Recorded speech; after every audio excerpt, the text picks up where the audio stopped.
जिस जगह में राम राज्य का डंका बजाया गया था ना, आज वहां पे राम नाम सत्य सुनाई दे रहा है। और ये बात मैं नहीं कहता हूं, जिस गंगा जी में जब नोटबंदी में बोला गया कि लोगों ने डर के नोट बहा दिए, वो क्रेडिट इसी गवर्नमेंट ने ले ली थी। लेकिन आज जब गंगा जी में लाशें बह रही ना, ये क्रेडिट लेने को कोई तैयार नहीं है। जो है सेंट्रल विस्टा का जैसे अभी चल रहा है, तो इस पे आप क्या बोलना चाहेंगे? क्योंकि एक तरफ तो कोरोना जो महामारी है वो चलती जा रही है, देश में हालात जो वो बहुत बुरे हैं जी, और दूसरी तरफ जो सेंट्रल गवर्नमेंट है वो सेंट्रल विस्टा प्रोजेक्ट पे काम कर रही है जी। तो इसके बारे में आप क्या बोलना चाहेंगे? देखिए, सीधी सीधी एक बात है, central Vista project Modi ji का एक महत्वाकांक्षी योजना, मैं सीधा नाम लेके बोलूंगा, क्योंकि केंद्र का प्रोजेक्ट है, केंद्र सरकार इससे सस्टेन कर रही है और मेंटेन भी कर रही है। और 2019 में इसको प्रस्तावित किया गया था और 2020 दिसंबर में इसका शिलान्यास किया गया। शायद आप लोग भूले नहीं होंगे कि मार्च 2020 से कोरोना पैंडेमिक से हम लोग सभी पीड़ित हैं। सभी संपूर्ण 135 करोड़ से ज्यादा भारतीय और हमारे जितने सगे संबंधी हैं विदेशों में और तमाम विश्व इससे जूझ रहा है। और 20,000 करोड़ का आवंटन 2020 दिसंबर में कर दिया जाता है।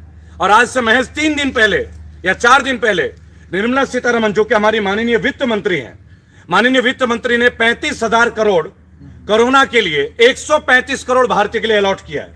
तो मेरा कोई सेंट्रल विस्टा के विरुद्ध नहीं है मेरे विचार।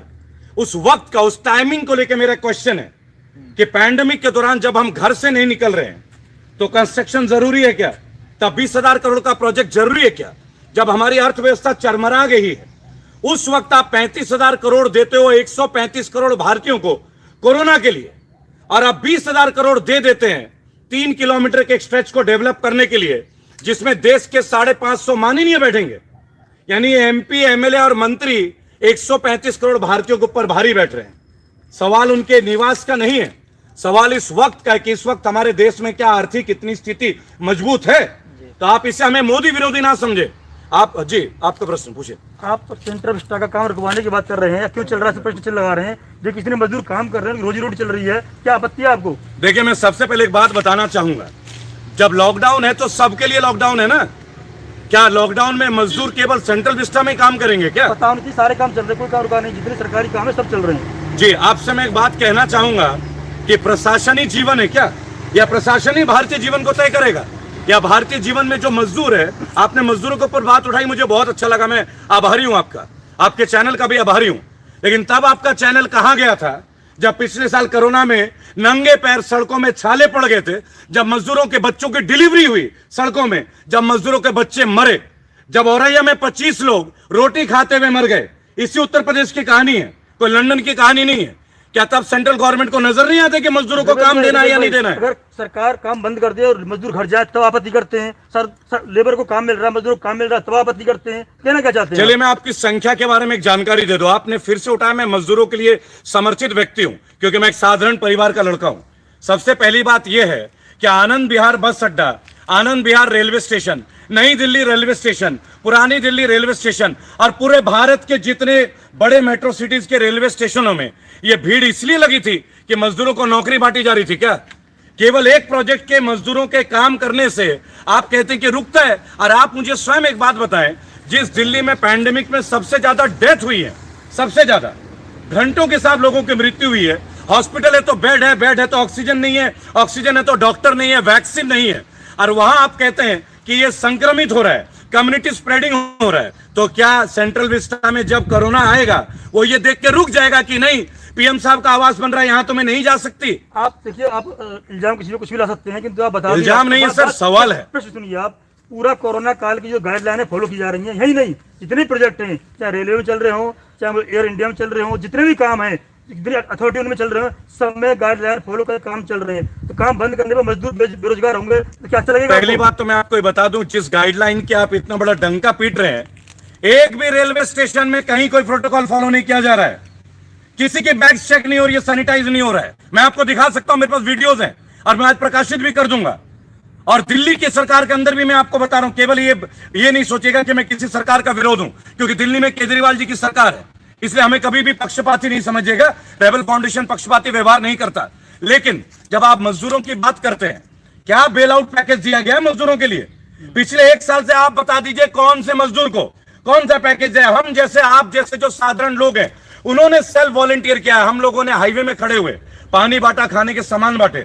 कौन सा प्रशासन आया था? सर ये जिम्मेदारी क्या अरविंद केजरीवाल की नहीं बनती, जो यहाँ से लाखों मजदूर दिल्ली से गए हैं? सबसे क्यों पहले यहाँ सेंट्रल गवर्नमेंट की जिम्मेदारी नहीं, बनती मैं है? आपको एक बात बताना चाहूंगा, मैं केवल सेंट्रल गवर्नमेंट या केजरीवाल जी की बात नहीं कर रहा।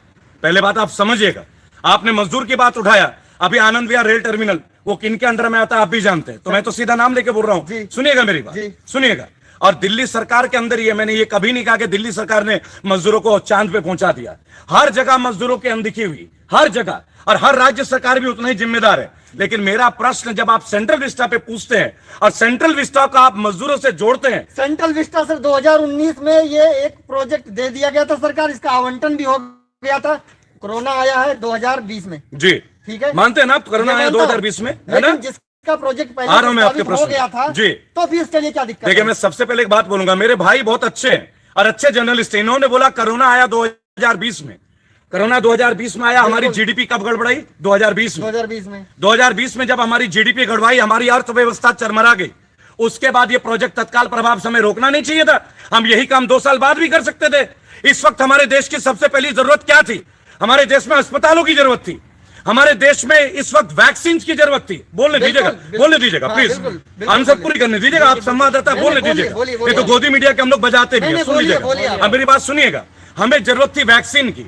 देश की 2 भारतीय कंपनी, भारत बायोटेक, ये वैक्सीन बना रही है। तमाम देश के तमाम राज्य का हर मुख्यमंत्री आज अपील कर रहा है कि आप ये फॉर्मूला अन्य कंपनीज के कंपनीज को ही दे दीजिए, ताकि ज्यादा से ज्यादा वैक्सीन बन सके, क्योंकि वैक्सीन आप दे नहीं पा रहे हैं। और माननीय प्रधानमंत्री डिक्लेयर करते हैं, सेंट्रल गवर्नमेंट डिक्लेयर करते हैं कि हम टीका उत्सव मनाएंगे। क्या हमारा जो मजदूर काम कर रहे हैं वहां पे, क्या उनको टीके लग गए? अगर लग गए हो तो आप डेटा दीजिए, मैं आपको गलत साबित करके दिखाऊंगा। आज ये दोबारा कोरोना लहर आई है, तब आपको लग रहा है कि टीका लगना चाहिए? जायज बात है। अखिलेश यादव ने बिल्कुल आके मीडिया में बोला था कि हम टीका नहीं लगवाएंगे, क्योंकि जब तक कोई टीका अब इनको बोलने दीजिए। 18 महीने जब तक उसका पूरा नहीं होता है, तब तक वो टीका कारगर नहीं माना जाता। चलिए, मैं मान लेता हूं। आज वही अखिलेश यादव, वही अरविंद केजरीवाल बोल रहे हैं कि सबको टीका नहीं मिल रहा। तो ये दोहरी राजनीति। आपको एक बात का जवाब आप ही के सवाल में दे देता हूं।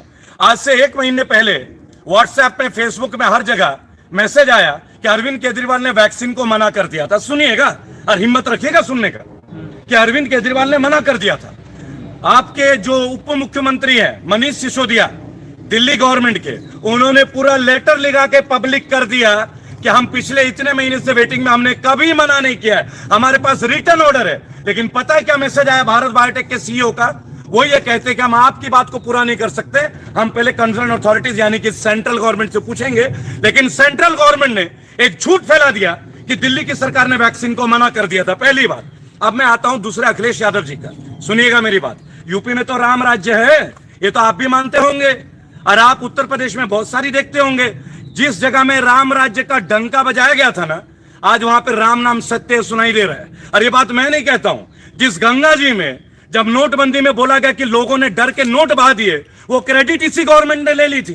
लेकिन आज जब गंगा जी में लाशें बह रही ना, ये क्रेडिट लेने को कोई तैयार नहीं है। अगर आप बोलेंगे, नहीं सुनिए, 1 मिनट पहले बोलने दीजिएगा, सवाल उठाइए, आंसर उत्तर सुनने का भी जोश रखिए और हौसला भी रखिए, हम देंगे जवाब। क्योंकि हम ना भाजपा के साथ हैं ना आपके साथ हैं, लेकिन एक मजबूत विपक्ष कहीं ना कहीं प्रजातंत्र के लिए एक अनिवार्यता होती है।